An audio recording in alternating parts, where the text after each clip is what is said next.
Want to get ready with me and have a story time? So, by the nature of what I do, people often come to me about things, counsel, stuff like that. And I had this person who kept coming to me about an individual in their life.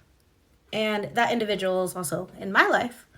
But they were like, I just need help because I don't know how to say certain things to them. I don't know, like they say this, it hurts my feelings. They say this and they dismiss what I feel, It's like, okay, well, communication clearly needs to be worked on. No big deal, right? Right? A few things. The person comes back and is like, no, they dismiss me. No, they didn't hear me, whatever. And I'm like, okay, well, you did your part. You communicated. That's the best thing you can do, and you can keep working on it, because when relationships are covenant, we don't give up. That's just where it's at, right?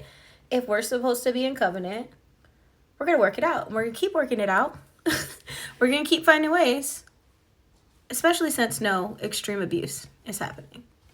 But here's where the problem became even more of a problem, okay?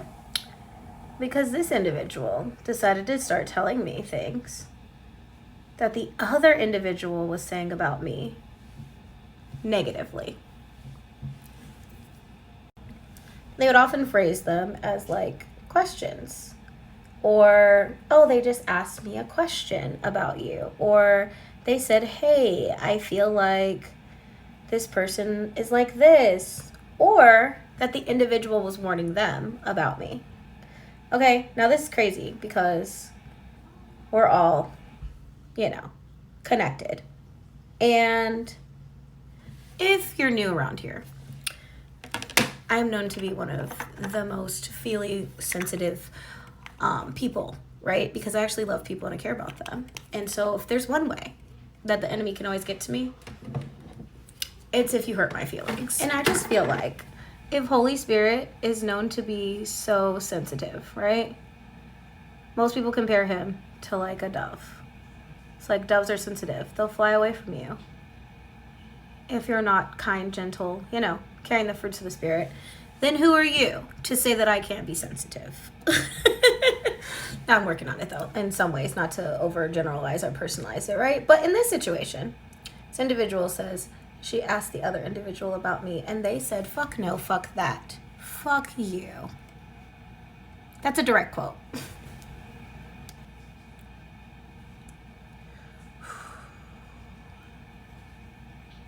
So my feelings were, of course, at all-time high.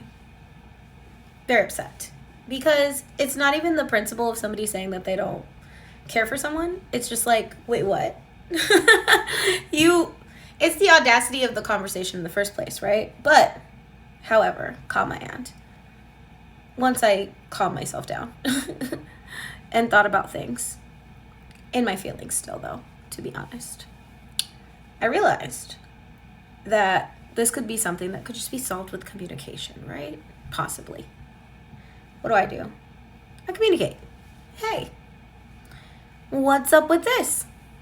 In the most calm manner that I can, which is usually email form, so I can make sure that what I'm saying is actually what I want to say, not what happens when people are in a conversation and reactionary to the situation. So now we all know what's going on, right? We all know what's being said. Again, not really a problem because I'm trying to work it out from the standpoint of we're all supposed to be in a relationship together, right? It's fine. I have this thing. I always say, what happened wasn't okay. But because we're in covenant, we can be okay, right? Like, honestly, I've been avoiding writing this book about covenant relationships because it actually just takes more effort than a lot of people want to have, okay? In life. Ever. The individual comes back to me though, and they're like, yeah, I talked to that individual because now they know. We all know, right? Why does this one braid just want to live its life in the sky? I don't understand. What was I saying? They said, well, the other individual It's telling me now they have to go into PR mode. Now they have to, make these things right, but, I never should have said anything and all these things, right? And I'm like, PR mode. First of all, I'm not the person to try and PR. Check my receipts, check my history, right? So I'm like, I'm not ready to talk because I want you to actually hear from Jesus. I want you to actually think about what was said and done, right? I want to have an authentic conversation. Now, mind you, I didn't say that's the individual, but I was just like, because if you think you're finna PR me, that's not okay. My feelings were just generally hurt. And I didn't take it to anybody else. I didn't take it to the internet. I didn't take it to my friends, right? I simply took it to my therapist and started to process it. Those that were around that knew about it, whatever. We're all going to move on. We're going to find a way. It's going to be okay. It's my favorite because I hit pan and I'm still trying to use it. So if it was just that, I think, maybe some parts of the situation wouldn't be where it may currently be at today, right? Because just one thing, one disturbance, one thing that's said about you, right, maybe won't send you over the edge about anything, but several other things on top of it, kind of a problem. But get this, it's like every day, all the time, every single time I talk to them. Yeah, I don't think that individual ever cared for you. I don't know because I've known them for so long and this is what they've done and said and this is how they say it. And I don't really get it. I don't really know, right? Starts telling me super intimate things about the individual, right? Like things I should never know. I'm like, okay, because that's their reasoning tool at that point, right? But my feelings are hurt. So I'm just like, whatever. That's sad. I never would have assumed or thought or knew. But because, again, this individual has known them for so long, I just was like, well, they know.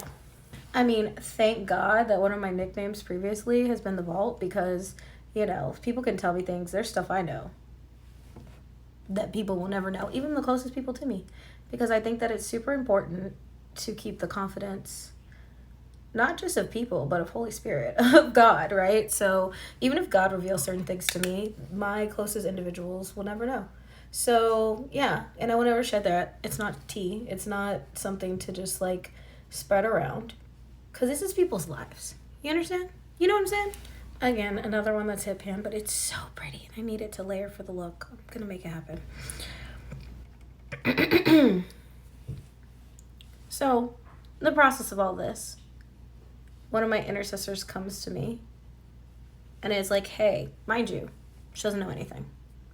She's on my team. She's like, I think it's super important in this season that you don't allow someone to come tell you something negative about this individual, especially regarding you.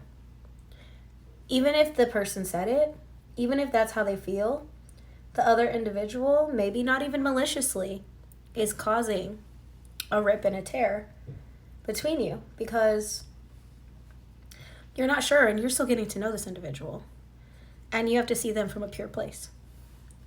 I'm like, yeah, I'm saying, no, it's not malicious. I don't think it's malicious.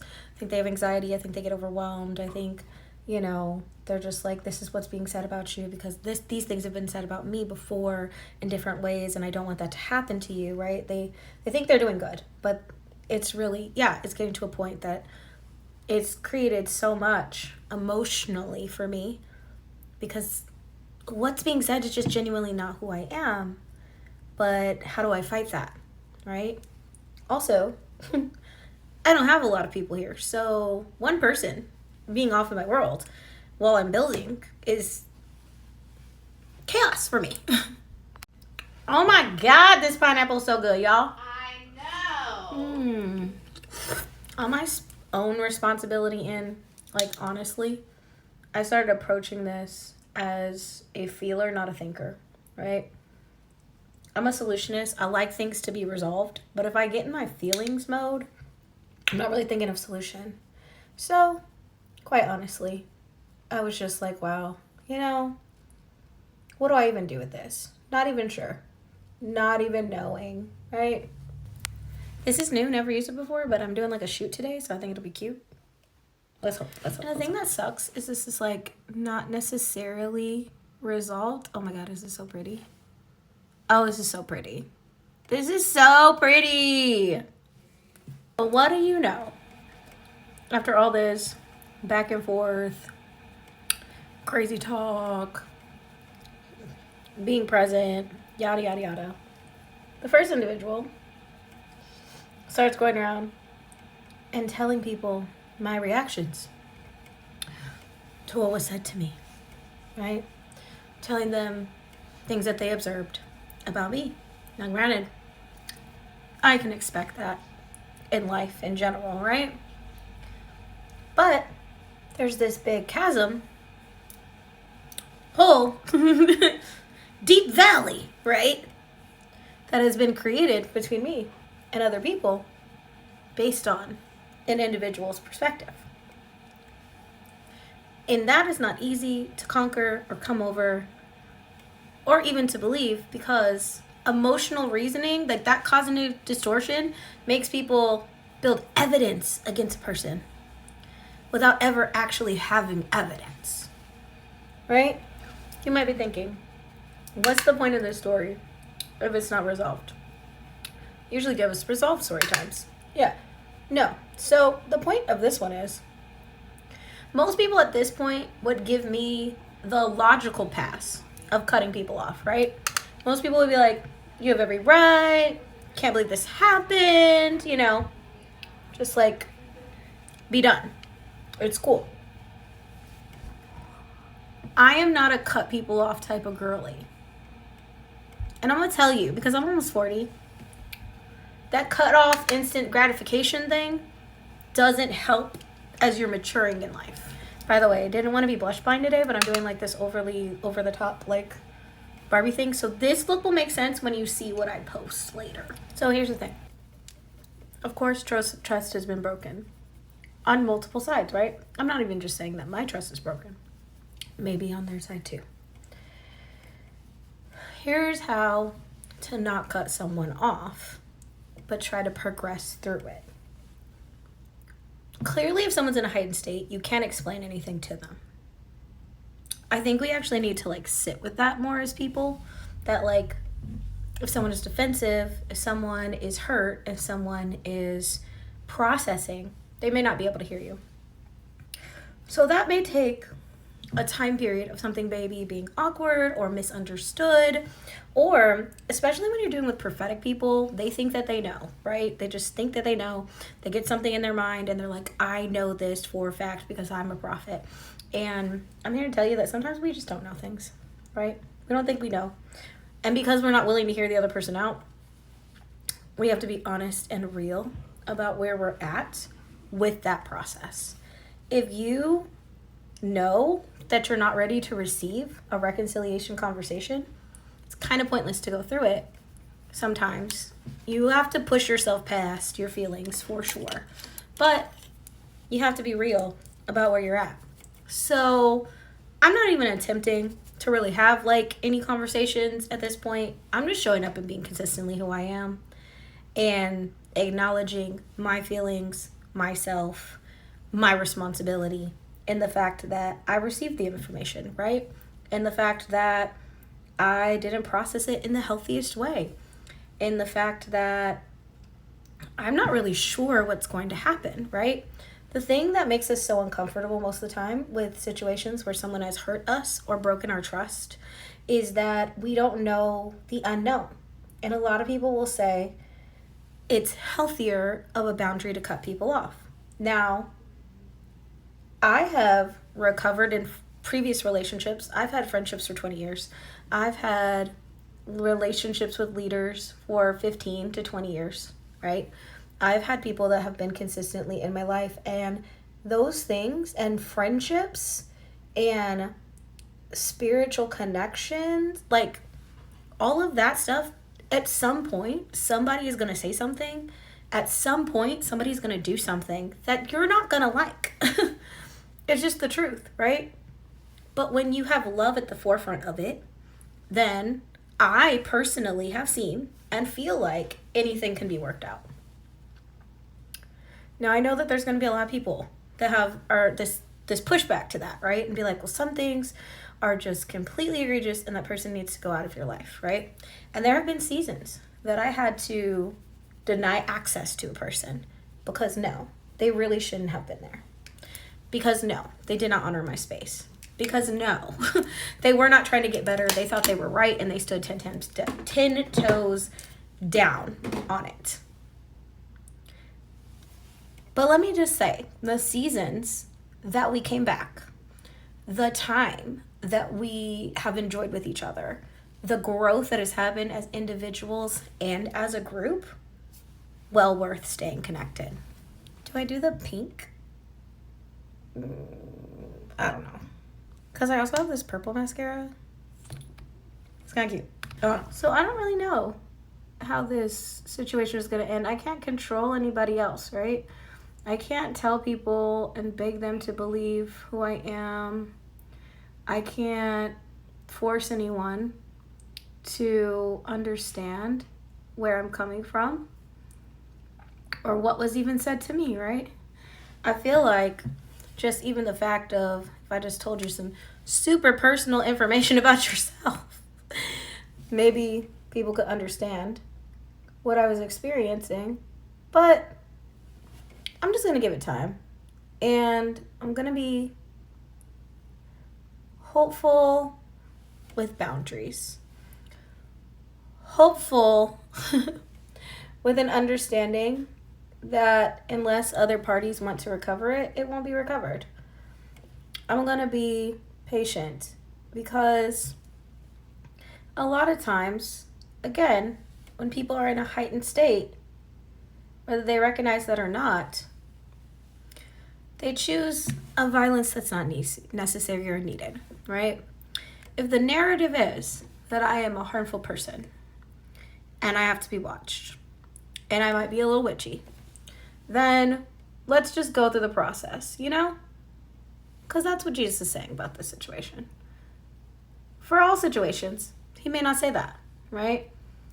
But you have to have discernment and wise counsel to be able to understand what your choices are in that season. And that, my friends, will give you peace.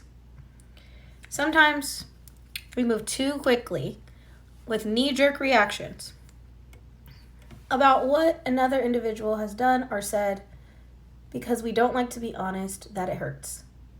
And if you're a person like me who's been delivered from fighting and rage, you know that it takes every ounce of your person to not respond in a way that would cause actual pain.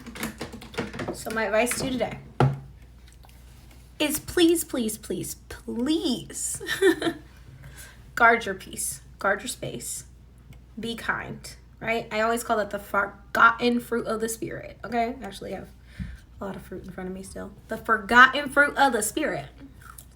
As a plum, I bet you thought it was an apple. The forgotten fruit of the spirit. And that God can fix anything. So you may have thought that you had a loss, but I don't really think you did.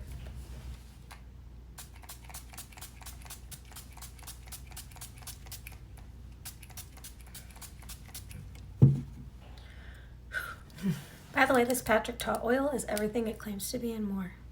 I'm just so glad my summer color came in because I've been on the beach and baby, this oil on top of it, ooh, it's tea. So I'm going to tell you like God told Jeremiah, be not afraid of their faces. It'll get better, hopefully. If not, he'll tell you what to do next. But what God brought together, don't let anyone destroy. And if you're in a bad spot right now, the other person isn't clear enough, got clarity, or is willing to believe something because they don't know you good enough yet, it's okay. There's so many people that want to love you. There's so many people that probably already love you. You feel me? I'm going to stand 10 toes down on the if I told you what they said about you, though. And I never will. That's way lighter lipstick than I ever will, but it's for the look. So we're going to try it out. It's the final look, okay? Okay, love you. Bye.